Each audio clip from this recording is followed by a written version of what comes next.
கன்னட பட உலகில் 30க்கும் மேற்பட்ட படங்களில் நடித்த விஜய ராகவேந்திரா தமிழுக்கு அறிமுகமாகும் படம் அதர்வனம்.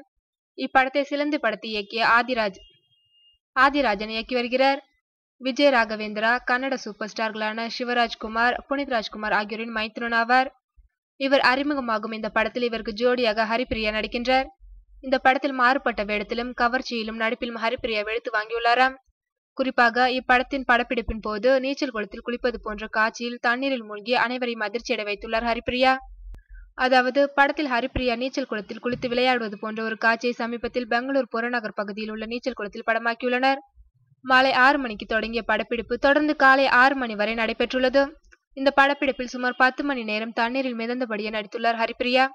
கடும் குளிர், களைப்பு இரண்டும் ஒன்று சேர திடீரென 12 அடி ஆழமுள்ள அந்த நீச்சல் குளத்திற்குள் மூழ்க தொடங்கியுள்ளார் ஹரிப்பிரியா. சுதாரித்துக் கொண்ட படக்குழுவினர் உடனடியாக நீச்சல் குளத்தில் குதித்து ஹரிப்பிரியாவை காப்பாற்றியுள்ளனர். இந்த சம்பவத்தால் படப்பிடிப்பில் பெரும் பரபரப்பு ஏற்பட்டுள்ளது. மேலும் பதறிப்போன ஹரிப்பிரியாவின் தாயார் படக்குழுவினரிடம் வாக்குவாதம் செய்ய கடைசியில் ஹரிப்பிரியாவை அவரது அம்மாவை சமாதானம் செய்துள்ளார். இப்படத்திற்காக ஏற்கனவே 2 முறை ஹரிப்பிரியாவிற்கு இரத்த காயம் ஏற்பட்டுள்ளது. அது மட்டுமின்றி நிறைய கஷ்டப்பட்டு வேறு நடித்துள்ளாராம். இதற்கெல்லாம் நிச்சயம் பலன் கிடைக்கும் என்ற நம்பிக்கையில் மீதி காட்சியிலும் நடித்துக் கொடுத்தாராம் ஹரிப்பிரியா.